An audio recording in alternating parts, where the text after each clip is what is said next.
Good evening, everybody, and thank you for joining us for the 101st Stephen A. Ogden Jr.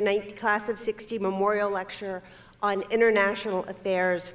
I am so thrilled to have the Brown community and the Providence and Rhode Island communities together tonight. This is the first Ogden Lecture that we've had since the start of the pandemic. So we are back, and it feels great.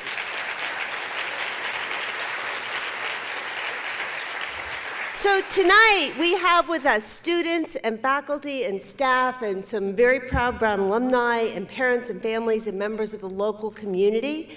Welcome, everybody. I have been told that Lieutenant Governor Sabina Matos has joined us tonight. Welcome to her. Thank you for coming. I can't see you. It's dark, but it's great to have you here. So let me tell you a little bit about the Ogden Lecture. This is one of Brown University's oldest and most distinguished lectures. Since 1965, Ogdens have been given by heads of state, U.S. and international policymakers, observers of the international scene, and I can't think of a better way to reintroduce this prestigious event than with our former Rhode Island governor and current U.S. Secretary of Commerce, Gina Raimondo.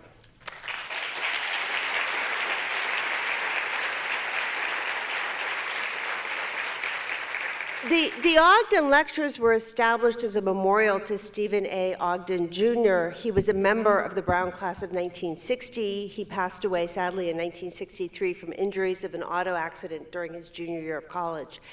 And as a student, Stephen dreamed of promoting world peace and understanding through a career in international relations. And the university is so grateful for the Ogden family's support of this enduring element of Brown's international reach.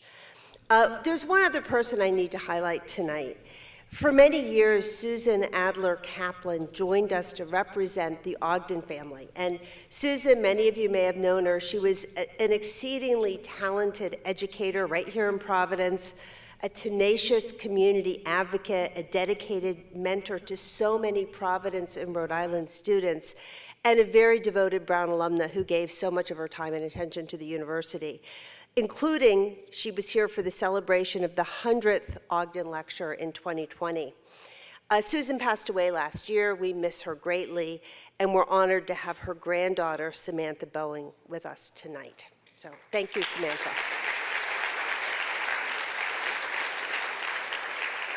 So more than 60 years have passed in Stephen Ogden's days as his student at Brown, and I think I can say that today Brown is more broadly engaged with international issues than ever. Global engagement is central to our mission. The challenges we face domestically and internationally, whether it's climate change or economic inequality, challenges to peace and democracy that we're seeing right now, these are global challenges, and they demand globally minded scholars and leaders. So tonight, it's my distinct honor to introduce one of Rhode Island's own U.S. Secretary of Commerce, Gina Raimondo, who will speak about ensuring global competitiveness in the 21st century. Secretary Raimondo is focused on a very vital mission to spur good-paying jobs, empower entrepreneurs to innovate and grow, help American workers and businesses compete. She was sworn in as secretary a year ago this month. In that time, she's done a lot. She's negotiated and helped secure $65 billion in funding for the universal broadband through the Bipartisan Infrastructure Law. She's launched 6 grant programs that allocate $3 billion to enhance long-term economic growth opportunity for overlooked communities. She's worked to rebuild America's semiconductor supply chain and bring transparency around supply chain issues, and launched the US-EU Trade and Technology Council to expand digital collaboration and promote alignment on technology rules based on shared values of democracy, individual rights, market-oriented growth. And recently, and we'll ask her more about this later, she spent one evening during the State of the Union address safely away from the Capitol as the designated survivor. So we can find out more about that later. So as the first woman governor of Rhode Island, Secretary Raimondo made record investments in infrastructure, education, and job training. Her work development efforts with business-led partnerships prepared thousands of Rhode Islanders for better paying jobs. And she brought more diverse perspectives to prominent positions, including the Rhode Island Supreme Court. And she was instrumental in the redevelopment of the Jewelry District, an area where Brown has done a lot of work, where her tireless efforts and creative problem solving and collaborative approach were critical elements to the development, and also her partnerships with higher education, industry, and government. So finally, a little bit about her bio. She has a BA in economics from Harvard. We forgive her for that. And she was a Rhodes Scholar at Oxford, where she earned a PhD in sociology, and she holds a JD from Yale. Following law school, Secretary Raimondo clerked for U.S. District Judge Kimba Wood before going on to co-found venture capital firm Point Judith Capital. So quite a resume. So please join me in welcoming a distinguished leader who honors the ideals of the Ogden Lecture, U.S. Secretary of Commerce, Gina Raimondo.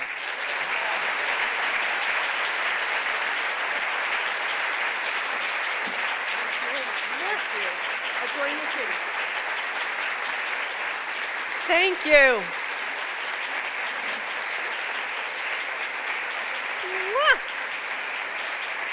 Thank you.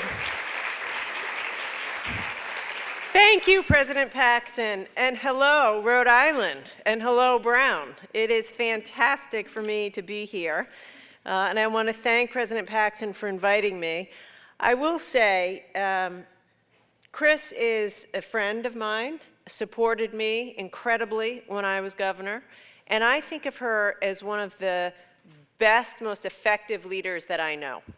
President Paxson has done a fantastic job here. When I think about leadership, you embody what I think of as a great leader: vision, directness, straightforwardness, a great communicator, and committed to the mission. So thank you for having me, and thank you for all you're doing at Brown.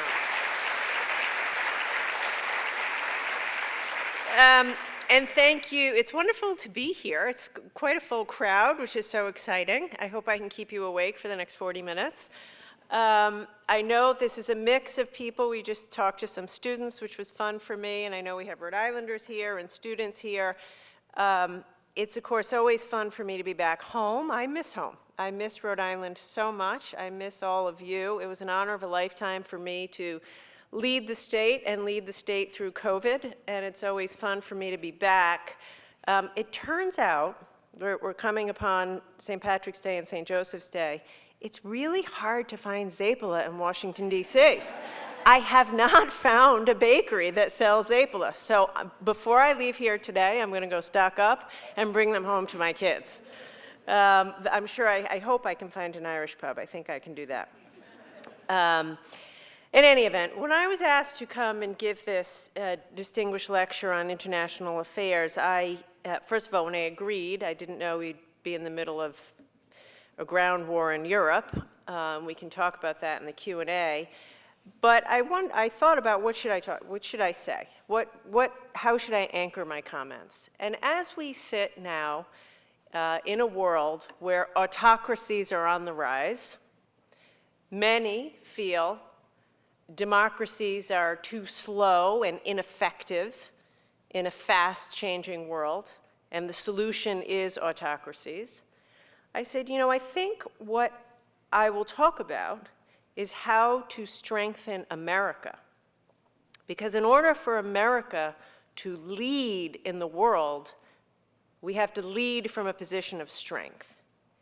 And the way to show the world that autocratic governments aren't the solution is to make our democracy work, and to show the people of our country and the people of our world that our democracy can deliver for the people of America and can provide opportunity that's equally shared. And so that's what I want to talk to you about today, which is what are the steps that we need to take in order to enhance America's economic competitiveness? How do we strengthen our economy here so that we can lead in the world? And as the President said, everything I'm doing as Secretary of Commerce is focused on that, is focused on how do we enhance America's global competitiveness and our economic competitiveness. And I will say, of course, I'm going to talk about what the federal government can do. I will begin by saying we can't do it all. To strengthen America and our economy and our R&D requires state government, local government, state government, community organizations, and institutions like Brown. I feel very lucky to have, I always felt lucky to have a great R&D institution like Brown in Rhode Island, and America is filled with institutions that we need to lean in. So tonight I want to talk about 4 specific areas that I believe are crucial for enhancing our nation's economic competitiveness. First is growth, just economic growth, an economic engine. Second is innovation. Third is equity. And fourth, finally, restoring and strengthening our relationships with our allies. And without being political this evening, I hope we can all agree that the 4 years before this administration, we didn't do a good job strengthening our relationship with our allies around the world, which means we have work to do to catch up in that area. So first, let's talk about economic growth. In order for America to be competitive, globally competitive in the 21st century, we have to make investments in our country, in our economy. Investments in basic infrastructure, investments in new technology, investments in basic research and development, investments in worker training, so that any American, regardless of where they live, regardless of whether they have a college degree, can get the skills they need to get a good job. Basic investments that fuel economic growth. One area I want to talk about specifically, though, is manufacturing. We could talk about any industry, but here's the brutal reality. And this is, if there's any economists in here, you can back me up on this. You cannot have vibrant, long-term economic growth without a vibrant manufacturing sector. And the reason for that is because more than any other industry, manufacturing leads to a cycle of innovation, research and development, growth, and job creation, more than any other industry. In fact, on a personal note, it's a big part of the reason why I took this job. When then President-elect Biden called me, and he said, I want you to come join me and help me rebuild and revitalize Americans' manufacturing sector in America. And some of you know my personal story. You know, Rhode Island was once a place of manufacturing. It's how my family made a living. We struggled due to the loss of that, and that's true across America. And so for me, the opportunity to work with a president who cared about rebuilding manufacturing, I said, I'm in, because it needs to happen. The reality is, America has watched our manufacturing sector atrophy over the past several decades. This didn't happen overnight. It was a slow atrophy. We lost 9 million manufacturing jobs in the last 3 decades. In the past 25 years, we've lost 25% of our small and medium-sized manufacturers. And with that decline, we've lost millions and millions of jobs. Certain regions of America have been disproportionately hit. Certain demographics, folks without a college degree, have been disproportionately affected. And we've lost all the R&D and innovation, supply chain resilience. Suddenly we all know about supply chains, right? Supply chain resilience dwindled and made us very vulnerable. That's all rooted in the loss of manufacturing. I would also argue that we lost something else in the decline of manufacturing.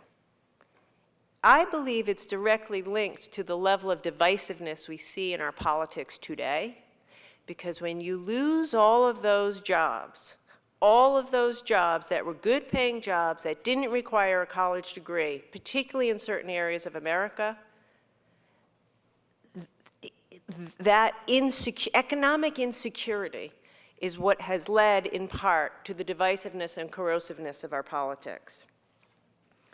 And so we have to get back into the business of investing. One example, 95% of the market for the cells that go into solar panels, 95%, in other words, the whole industry, is estimated to have components produced in China. That's a level of vulnerability. That's just one product. If we had more time, I could go through the whole supply chain, and by the end, you'd be afraid at how vulnerable we've become by being overly dependent on other countries. And we've all seen that. And by the way, not every country has gone in this direction. Germany, for example. Germany has invested consistently in the manufacturing economy for decades. And along with that, apprenticeship programs, job training programs. They have stayed cutting edge with their workforce, their equipment, their business strategies. Their economy is strong. And we can and need to do the same thing here in America. We're making some progress. Since the beginning of last year, the economy's added almost 500,000 manufacturing jobs. Companies have announced $200 billion in investments for production and manufacturing in America. But the truth of it is, there's so much more to do. And what does this have to do with international affairs? It's about strengthening America so we can lead globally and also so we're not so vulnerable in these supply chains. Now, I want to take a couple of minutes to talk about manufacturing of one particular product, which is semiconductors.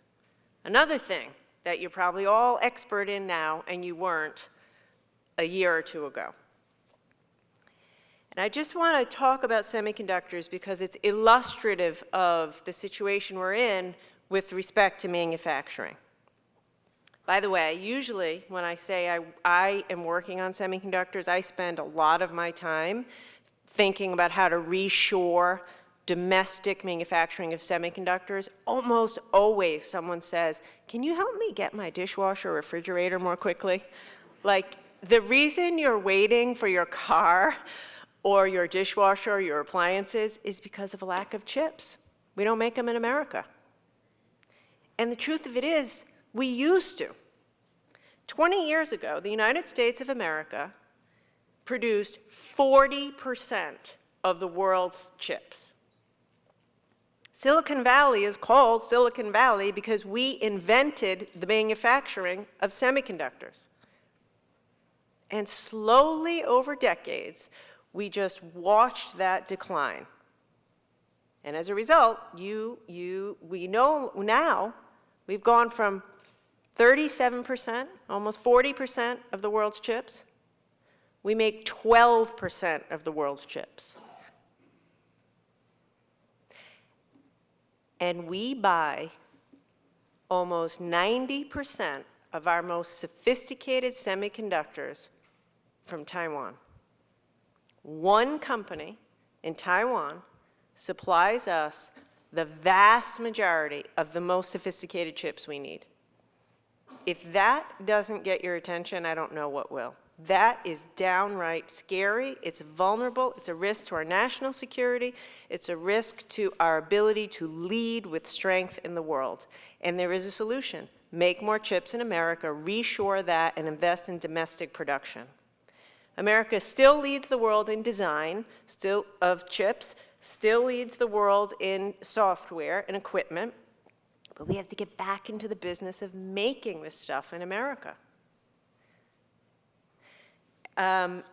We know now a COVID outbreak, natural disaster, political instability anywhere in the world disrupts our supply, in a semiconductor factory, disrupts the supply chain. A few months after I became Commerce Secretary, there was a COVID outbreak in a semiconductor packaging operation in Malaysia.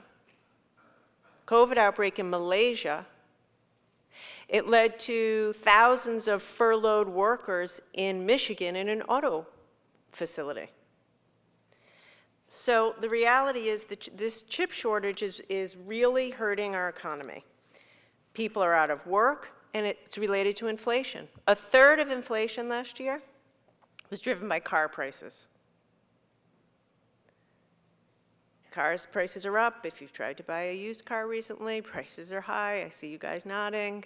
It's because of chips. Not enough chips. Not enough chips in the world, not enough chips made in America.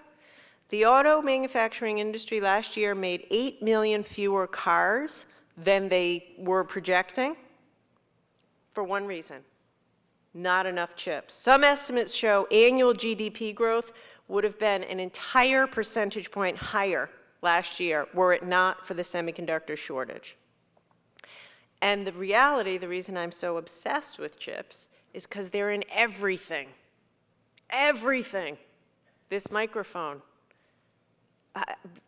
Brown, you're focused on clinical trials, computational biology, artificial intelligence, cloud computing, all of it, machine learning, military equipment, your car, your exercise equipment, can't do it without chips. And by the way, the rest of the world is investing in domestic supply. China spent about $200 billion in the past few years to increase Chinese production of chips. And they predict they'll have about 25% of global chip capacity by 2030. Every day we do nothing, we fall further behind. Right now, Congress is in the process of making a big investment. They're contemplating sending $52 billion to the Department of Commerce for us to use that money to incentivize domestic production of semiconductors. Here's the reality.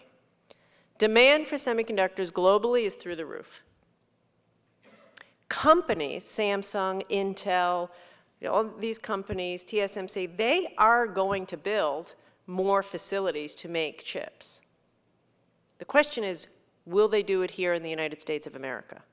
And the answer to that better be yes. Because as I've said, we're very vulnerable. So I am working every day, when I'm not giving a lecture in Rhode Island, to work with Congress to get them to pass what has become known as the Bipartisan Innovation Act. By the way, it is bipartisan, and it should be bipartisan. Resuscitating our manufacturing industry, creating jobs, securing our national security, securing our supply chains. That is all bipartisan. It's necessary, and we need action now. And that's just one product. Mercifully for you, I'm not going to go through all the products. But I do want to make that point, which is to say, this is a fight we cannot afford to lose. And so we are working very hard with Congress to make sure they pass this. And $52 billion, which we will invest in partnership with industry, will help us to create a vibrant ecosystem of chip manufacturing in America again. The research and development, the worker training, the creation of manufacturing. And it's something that I spend a great deal of time on, and I'm optimistic will happen. As I said, the reason I focus on manufacturing, in part, is because it leads to innovation, which is the second area I want to talk about. The second thing we need for America to be competitive globally is more innovation. We need to innovate more and faster and on our shores, because innovation is what will help us solve our greatest problems. Climate change.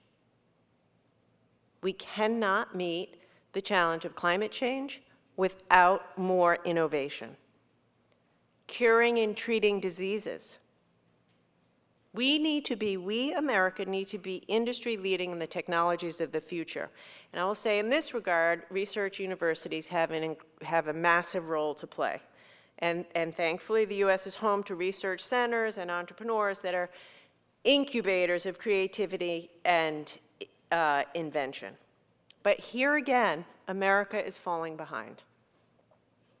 Here again, we are falling behind, and if we want to lead globally, and if we want to show our democracy and our free way of life is the way, we have to pick up our pace. Over the last few decades, we've underinvested in the fundamental building blocks of innovation, R&D. We no longer lead the world on important indicators of research, development, and scientific progress. In the era after World War II, the United States was unquestionably the world's leader, responsible for 69% of annual global R&D. Today, that number is below 30%, more than cut in half. China's growth rate in R&D is more than 3 times ours. This is a fact. If we want to remain at the forefront of science and technology, we have to invest. We have to invest in R&D so that we can move innovations from the labs to the marketplace quickly. Quickly. I referenced earlier the Bipartisan Innovation Act. A piece of that is the funding for chips. Another piece of that is big investments in research and development, big investments in the NSF, in NASA, in the Department of Energy. President Biden's been very strong on this. We need to increase the amount that the federal government invests in basic research and development. But the truth is, it has to be a collaborative effort. It can't just be the federal government. You know, the work that Brown is doing under President Paxson's leadership in the fields of translational science is absolutely vital. The Brown Institute for Translational Science is bringing teams of scientists and local clinicians together to convert scientific discoveries into medical breakthroughs right here in Rhode Island, which I will say is incredibly awesome and gives me so much pride. The new Legaretta Cancer Center is using cancer research and translational science to understand how cancer grows and to develop therapeutics to treat patients. The Alzheimer's disease research is connecting lab research with clinical research to improve early detection and treatment of Alzheimer's and dementia. That's what we need. That is what we need. Combination of research, institutions, R&D, translating into products that get into the lives of Americans to solve our problems. By the way, the same is true for climate change.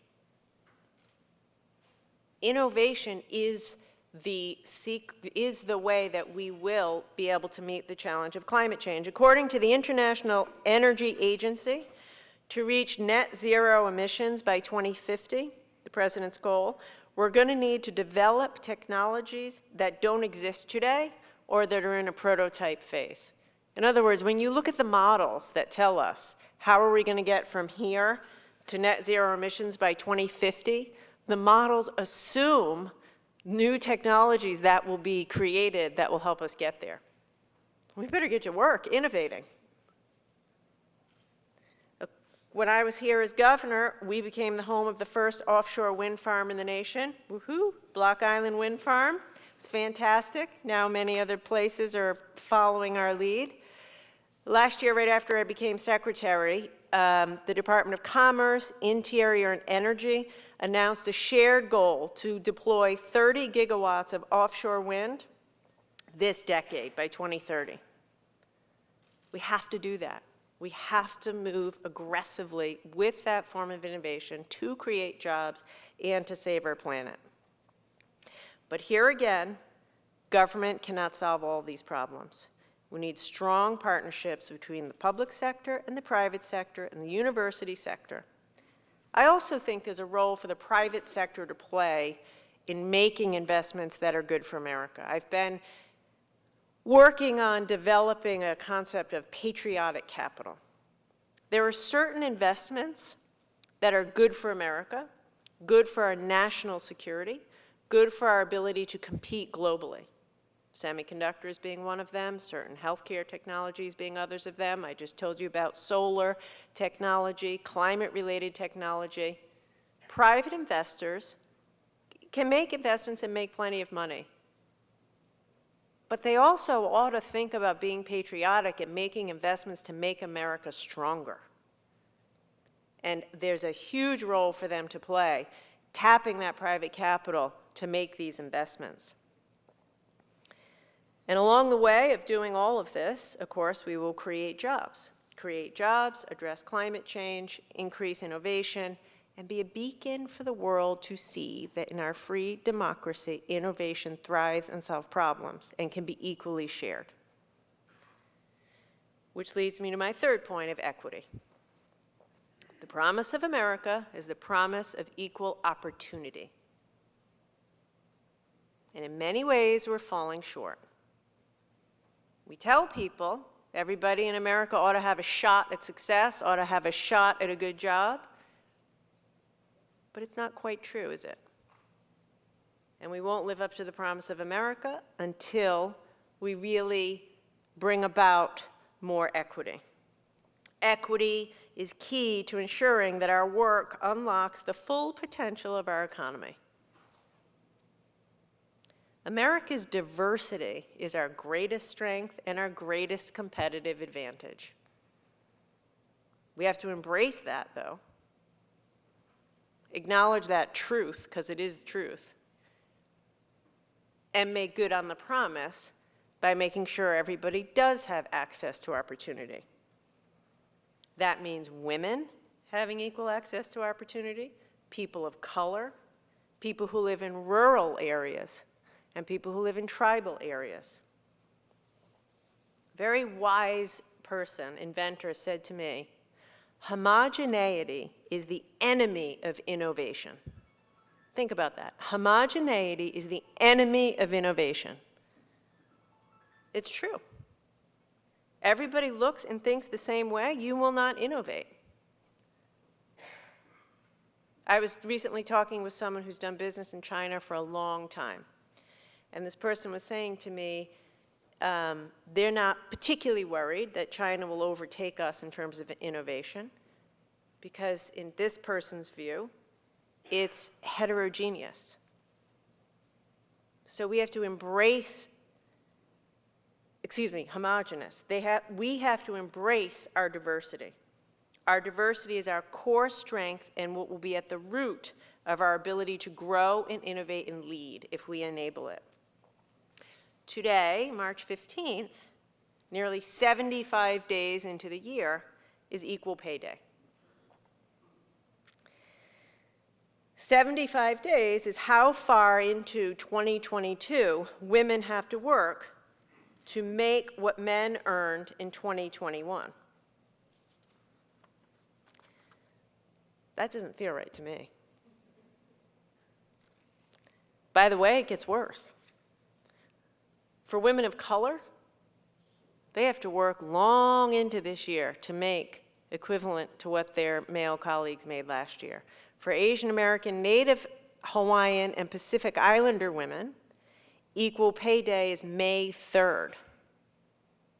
For Black women, it's September 21st. For Native women, it's November 30th. And for Latinas, it's December 8th. Almost a full year, working 2 years. That's not equity. That's not the promise of America. That's not equal opportunity, and that is not the way to compete globally in the world. That is not embracing our diversity in a way that will help America to grow and innovate and lead. And I will tell you, closing that wage gap is not just the right thing to do for women, although it is. It's good for the economy. It is good for the economy to tap into that brain power and innovation. And by the way, a lot of moms' wages are the wages that take care of the family. And they shouldn't have to work until December 8th to make last year's pay. One way we need to work on this, and those of you who know me from my time as governor, is better, more integrated, highly effective job training programs. I could give a whole lecture on that, I will not. But the reality is, so much of the reason that women and people of color are left behind or unable to get good paying jobs is because they lack the skills, credentials, or education to do it. And that means it's on us to provide that training, as is done in some other countries. And in the way to do that is to make sure every training leads to a job. And by the way, if you want women to graduate, be at those job training graduation sessions, well, you better provide childcare for them while they're going through the job training. And don't have the classes at a time that they can't attend. And provide some transportation as well. So you see women and poor folks and people of color actually having a chance to graduate from the community college or a job training program and get a job. Training systems need to be completely revamped, sustainable, and with an eye towards equity. I want to talk about one area related to equity that's also related to job training, which is at the heart of the work that I'm doing, and President Paxson mentioned it, which is broadband. Broadband.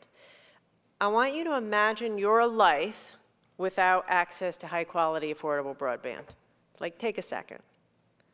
It means if you don't have it, you couldn't just flip over to virtual school. Your kids couldn't flip over to virtual school.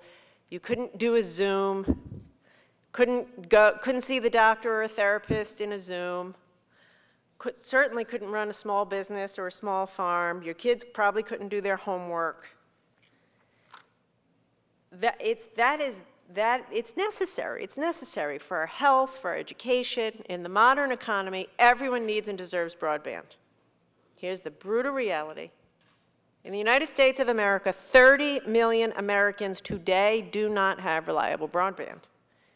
50% of households on tribal lands in America, no broadband. A third of households in rural America, no broadband. And that doesn't even include folks who have broadband maybe in their community, but it's $100 a month and they can't afford it. Or they have broadband in their community, but it doesn't hook up to their apartment high-rise. Folks, we have work to do. That is not equity. That is an untenable digital divide. And that is not how America leads globally. If we're going to lead the world from a place of cohesion and strength and living our values, we have to eliminate this inequity and the digital divide. In this regard, I'm very proud of my boss. President Biden has been very strong on this, and we worked very hard with Congress to pass the Bipartisan Infrastructure Law, which sends $50 billion to the Department of Commerce. And our job with that $50 billion is to make sure at the end of it, every American has access to broadband. Affordable broadband. We're going to be laying a lot of fiber, working with providers, by the way, creating a lot of jobs, and to just pull it through to what I was saying earlier, I plan to, with my team, implement this in a way that incorporates job training. We think we're going to create 100 to 200,000 jobs in the process of bringing broadband to everyone. Well, let's let those 100 to 200,000 jobs go to folks who look like America, and that means providing job training for people who live in the rural, tribal, inner city places that are getting the broadband so they can get these decent jobs.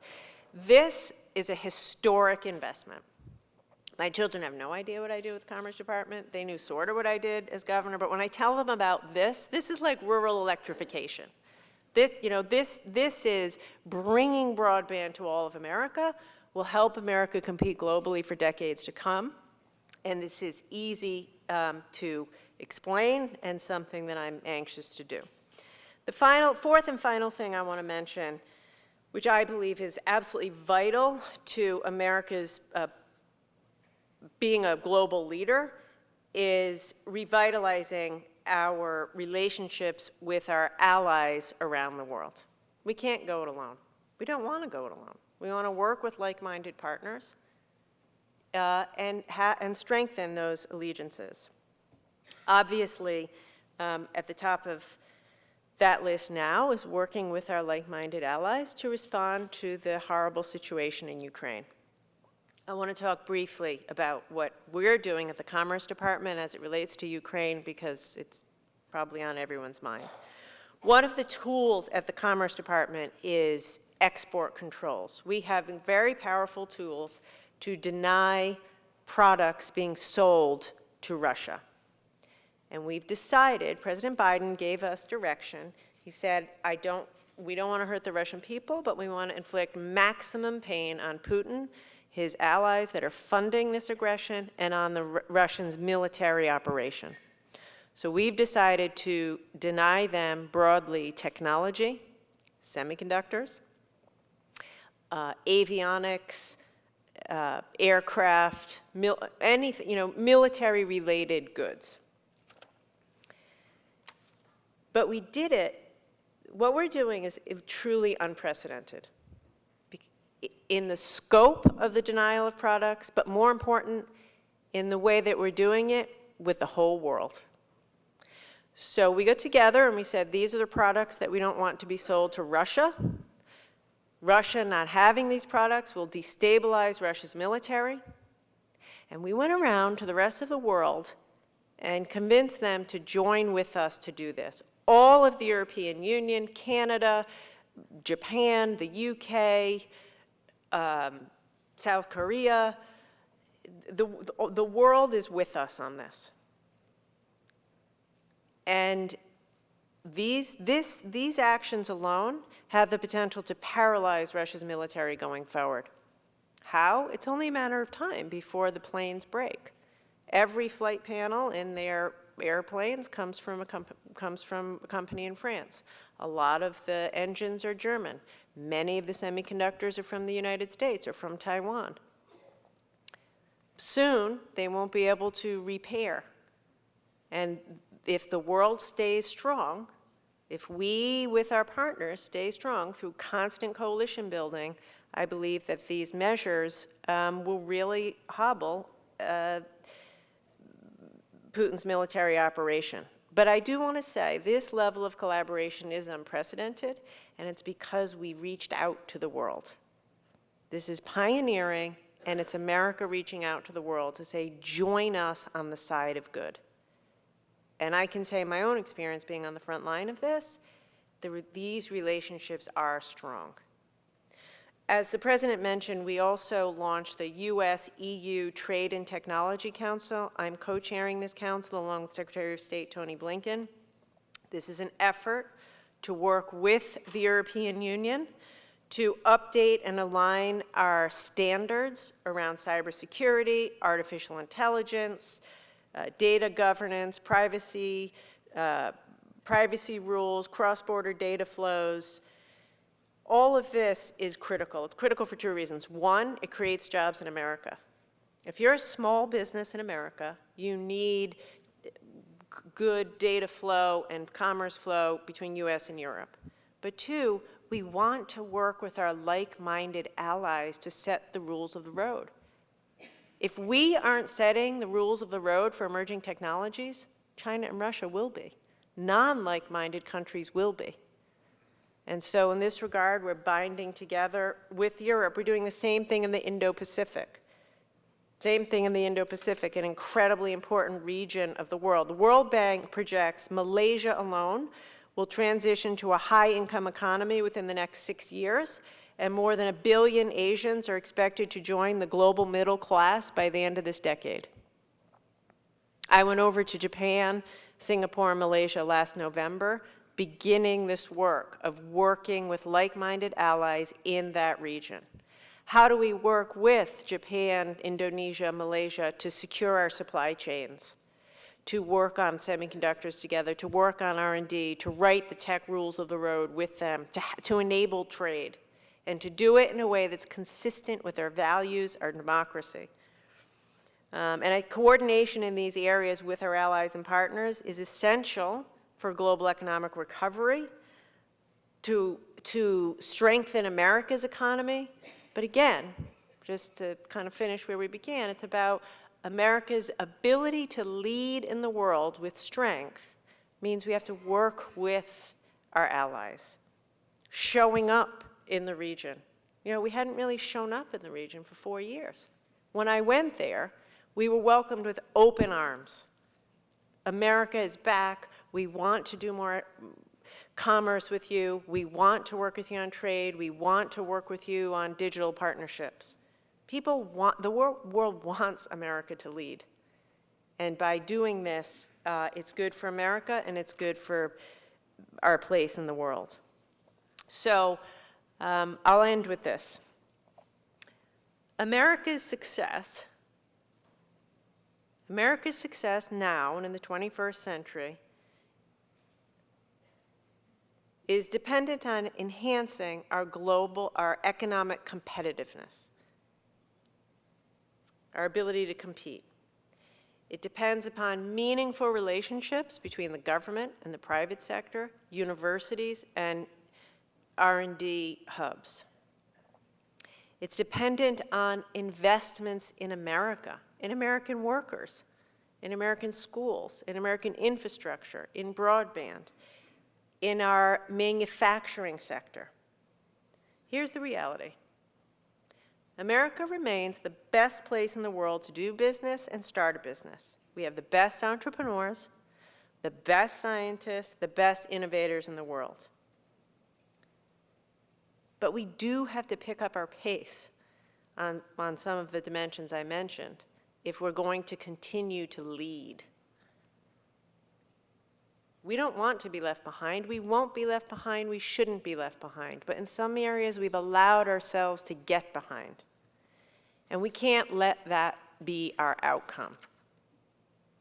The world wants and depends on a strong America. And so let's get back into the business of investing in what makes us strong.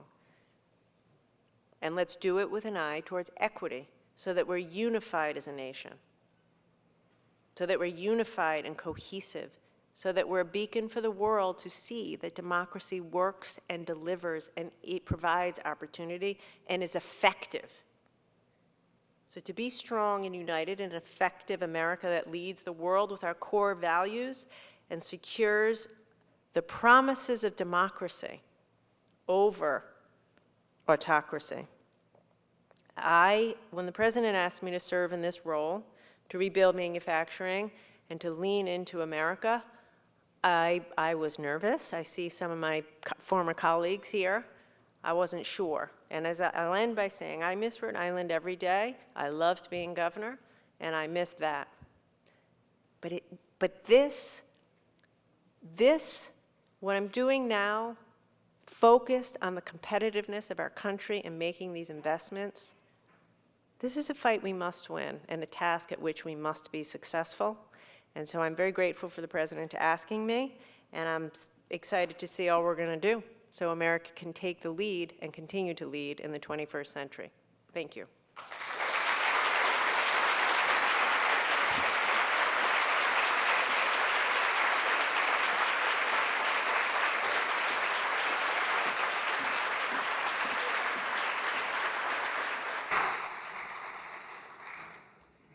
Thank you so much. That was terrific. And to the audience, we have some time for Q&A. Great. What we did was we invited students, members of the community, to submit questions in advance. So I'm going to have time for a few of those. But I thought I wanted to just start with something broad, which is you just ended, you were governor, now you're in this new role. Your portfolio, when I read it, it's so broad. I mean, you have weather under you. I know. Right? My friends call me for the weather. Yeah. They're like, because the weather service reports up to me. So what's your average day like? What's this transition been like? You know, truthfully, it's similar to being governor. There is no average day. Yeah. You know, I had to go to Dubai for a day and a half last weekend, you know, dealing with the export control issue with Ukraine. It's kind of nonstop outreach to our allies. But sometimes it's, you know, all day on Capitol Hill pushing for these investments, which is familiar to me. It's a lot of communication. I have enjoyed it. The topics are different. There's a lot to deal with about fish and oceans. Good. As well as the Department of Space Commerce reports to me, and the Weather Service, and everything I just talked about. So it's a good job. Yeah, good, great. Well, why don't we spend a little bit of time on Russia and Ukraine, and you know, I have one question and a couple others were submitted. And you've talked about your role, commerce's role in financial sanctions and export controls. And some people have said, this is kind of dangerous. Russia could interpret these sanctions as a declaration of war, could heighten the aggression. Has there ever been any doubt in your mind that this is the right path, and how do you see it playing out? Are these forever sanctions? What makes them go away? What's the end game? Yeah. This is a great question. So first of all, let's be clear. This is Putin's war. I mean, this isn't America declaring war. President Putin decided on his own to attack Ukraine. this is unprovoked. So this is his war. And I think we're doing the right thing by responding in the strongest possible terms. And as I said, our approach is to be very kind of specific and targeted. For example, one thing that we could have done but didn't was a complete embargo on the sale of all goods to Russia. But that would have hurt the Russian people. That would have not been as effective. So we said, let's hobble the ability of his military to continue operating by depriving them of these technologies.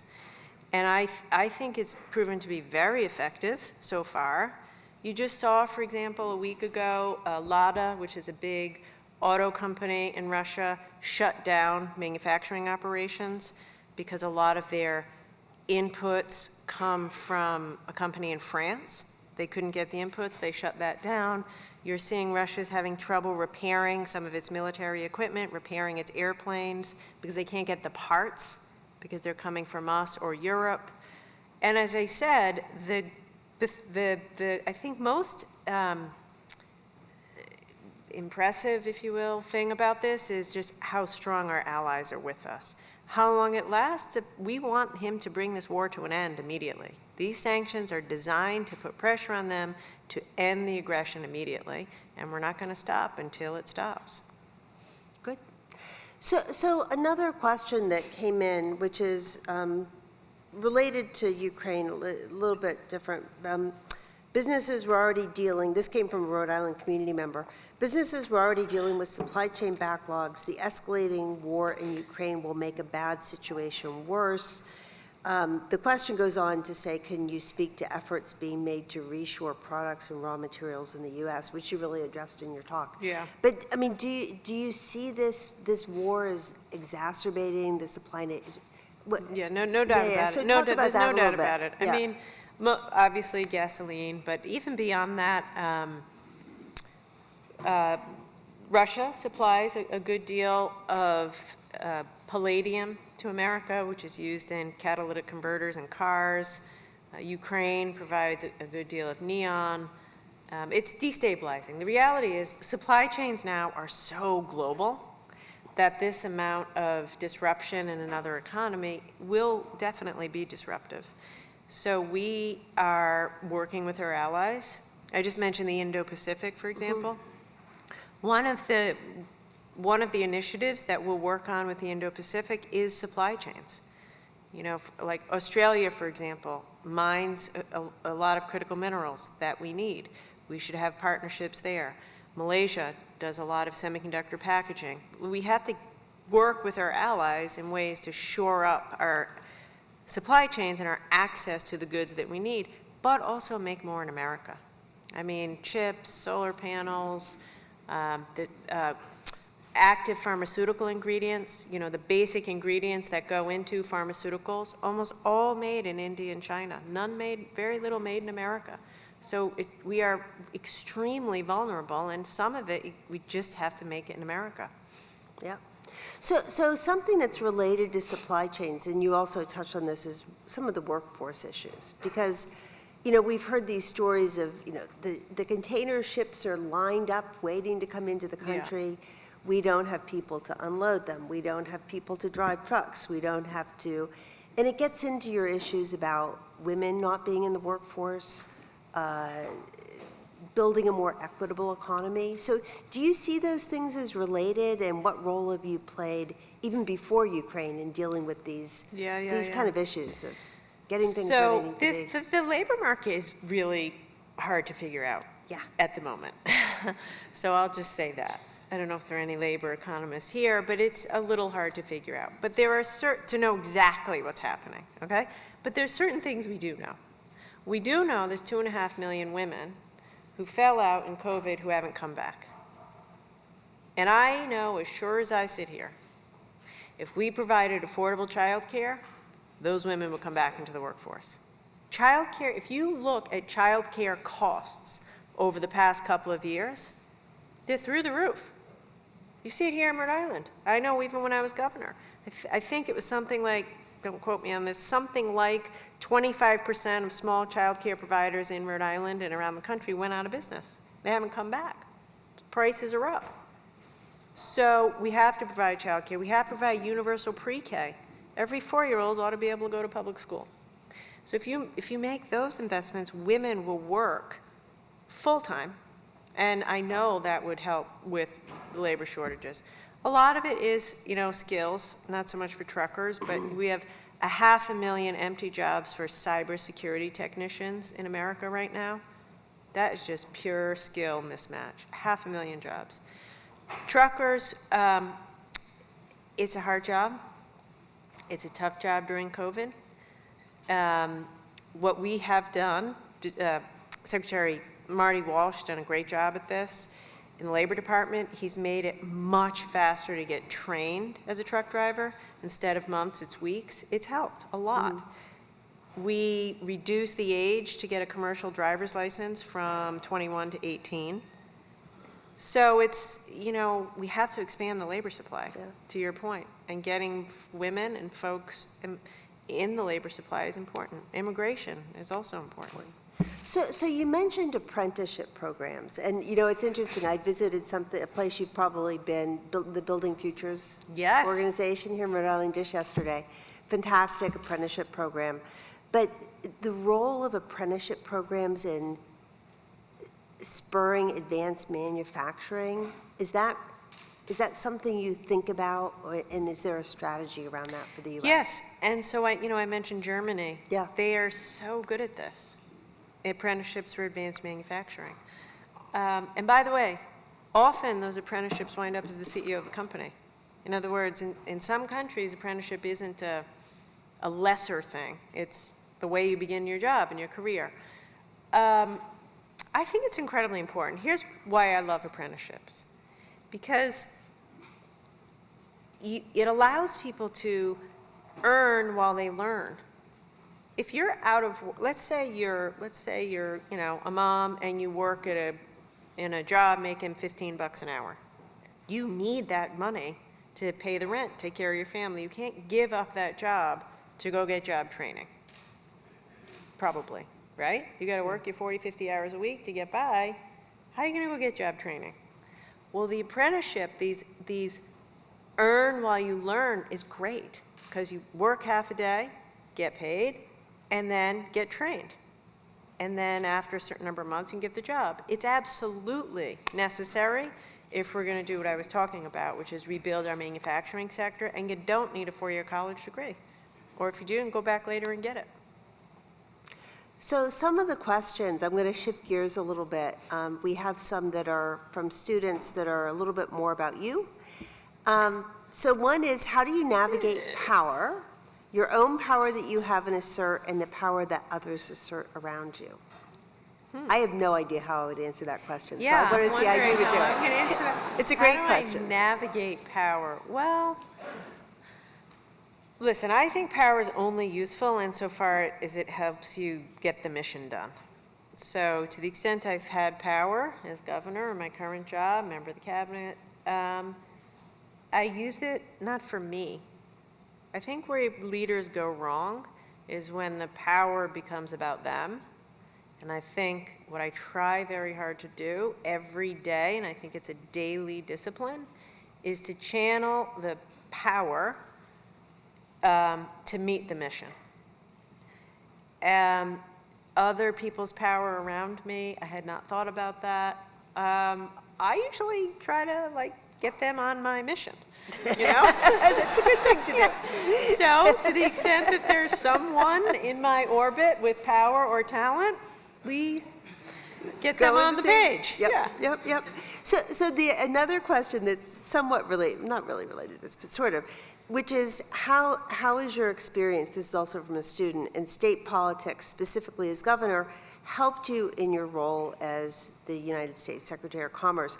And that comes right after another question that I'm not going to read, which is about the increased partisanship in Washington. I think a lot of us look at Washington right now and we think, this is a hard place to navigate. Yeah. So the question is, was it harder in Rhode Island? Or is it harder in... very different. Okay, Yeah, how do I different. answer this? Okay, so as I said to the students ahead of time, it is more similar than I would have thought. So the topics are different, obviously. You know, I have a huge international component now, I didn't before, a big science and tech-based component, I didn't before. However, the basic skills of working with a legislative body, working across the aisle, investing in relationships, taking time to really understand and respect other people's points of view, especially those who don't agree with you, communicating, building my own team, setting a vision for the Department of Commerce, all of that is really familiar to me, and I learned a lot of those skills, did those skills as governor. Washington is most definitely more partisan. I mean, that's a fact. There's not much of a strong Republican, you know, just look at the numbers, right? Yeah. It's more divided on party lines in DC than in Rhode Island. So in some ways that makes it harder, but in other ways, like you say, it is familiar. So for example, I was very, very involved negotiating the broadband part of the bipartisan infrastructure legislation. The president asked me if I could come to agreement with Republicans and Democrats on Capitol Hill for broadband. And we got it done. And it was really similar to what I did here, which is to say a lot of time, a lot of listening, trying to find some creative solutions. And also, like developing stakeholders who care about it and encouraging them to make their voices heard in Congress. But Right. it is certainly, it's hard to get things done. I mean, economic development, if anything is bipartisan, it should be that, right? There's Exactly. some common ground Although it's hard to get stuff done in a political environment, but it's hard everywhere. there. Yeah. So I have two more questions. I know we're already a little bit out of time, so we need Okay, be quick. What did you do when you were the designated survivor? I can't tell you. No, it's over. It's fine. So I hate to let you down. It was reasonably uneventful. You just have to be alone out of the Washington, D.C. region. However, there was a moment when I was briefed by my extensive security that evening. And they said, okay, if we need to, this is the plan for a quick escape. This is the guy who will swear you in as president. This is your doctor. And all of a sudden, it does wash over you. You're like, oh God, please don't let anything happen. But nothing happened and it was fine. It was fine. So a final question, which is, after your appointment as Secretary of Commerce was announced, you said it was your teenage daughter who convinced you to take True. the position. That is a fact. Because you've always told her that the world needs the voices of women's leaders. True. You're a year in. Yep. What would your daughter say today? Good job, Mom. Okay, good. Good job, Mom. Yeah. Thank you. Good job.